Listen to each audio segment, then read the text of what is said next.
Oka, what is it specifically? I know the answer. I have the app on my phone, but maybe give everyone kind of a little taste of what Oko offers. Yeah, perfect. Maybe what I'll quickly do is I'll give some more context before I dive into the Oko app, because it's pretty important to understand like why we came up with what we're doing, of course, with the Oko app. So I mentioned our friend Kenny. He told us about all his challenges, and ultimately one of his main challenges was getting across the street.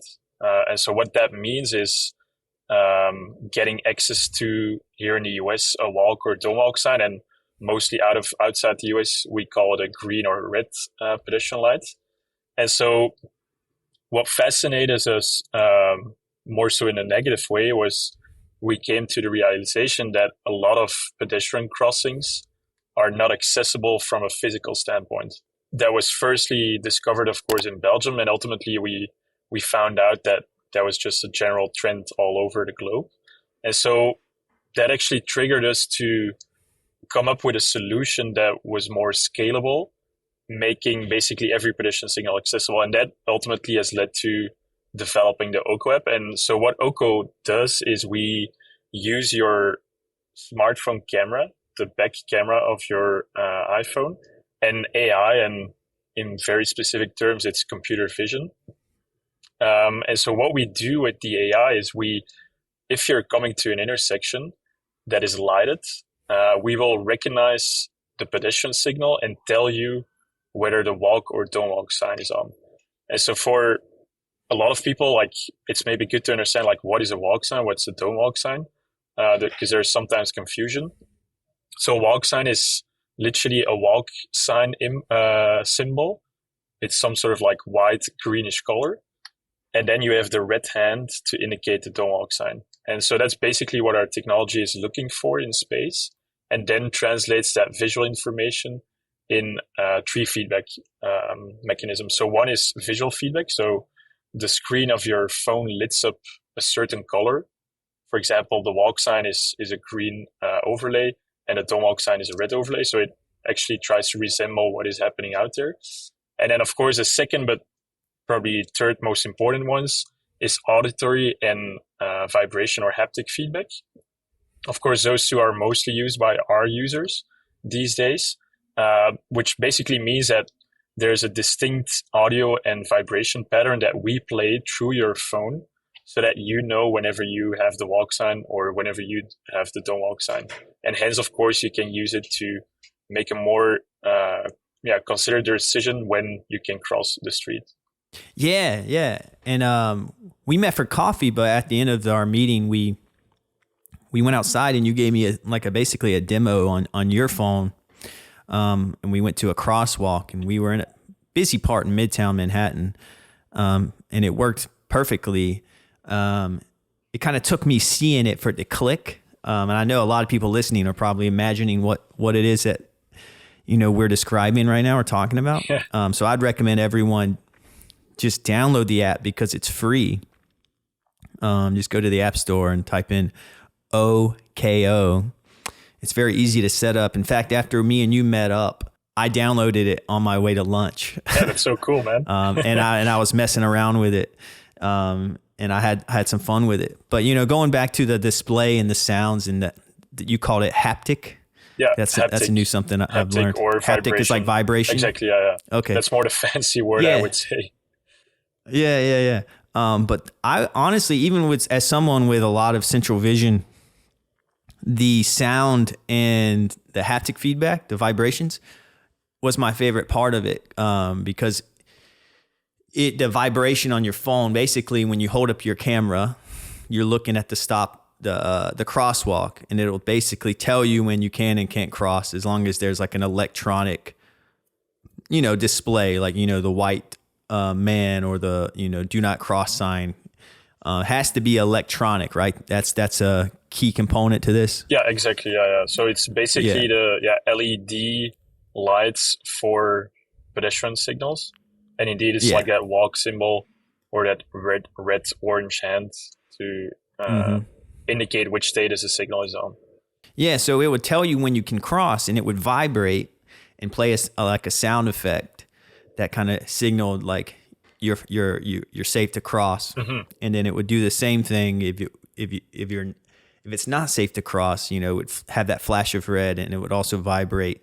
Another thing too, once you start to cross, let's say you start to veer off the path in which you're crossing, because crosswalks are like a straight line. But let's say you start to veer off the path of that crosswalk because you can't see quite well where you're walking.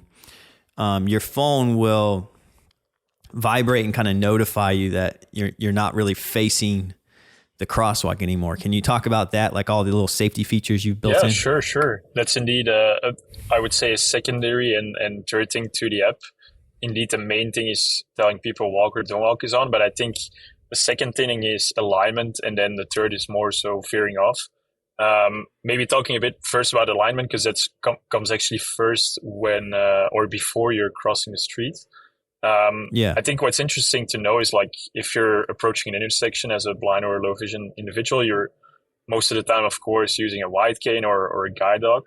And so as you approach an intersection, depending, of course, on where you live and where you're navigating to, there's always probably a certain key point or waypoint even that tells you that you are at the intersection. Like, it's the curb that you feel with your wide cane, or like that tactile or more fancy truncated domes that you feel on the ground. So for a lot of people, that moment is the time to open up the app and hold it at chest level, as you described. It's always important to hold it as close to your body, which is just more relaxing for your arm because you're holding it. And so basically the moment that the camera picks up the light, it will notify you through that audio or vibration. But for a lot of people, that also gives an extra sense of confirmation on where you're going to, because you can basically use our app and, of course, and the iPhone to rotate your body. And as you rotate your body, the phone also rotates at that same speed.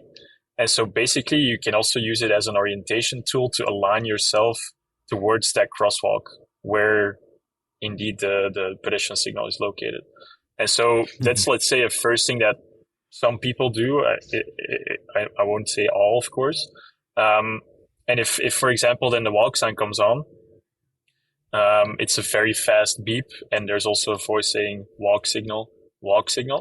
And so if you continue to hold your phone while crossing the street, it can actually help you stay in line, as you mentioned, Lance. So what happens is that the technology that we're using basically relies on line of sight, which means that the moment that you're veering off, the camera of your iPhone won't longer see that pedestrian signal across the street.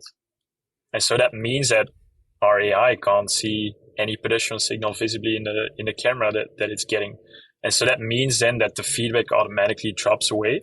And so that sudden drop of feedback, for a lot of people, gives them the understanding, like, hey, there's something going on. I might be veering to the left or to the right.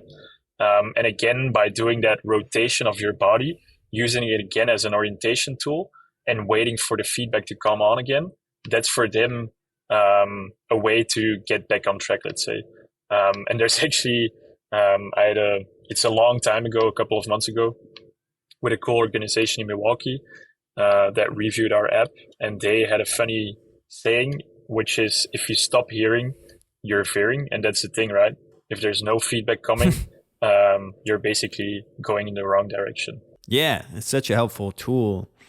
And it's something that people, aren't really that conscious of, especially if you're not visually impaired, or using, a cane or a guide dog to get around from place to place. You might not think about how difficult it can be to cross the street.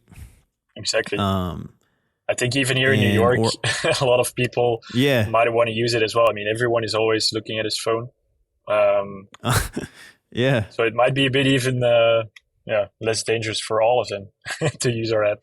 Oh yeah, that's a great point.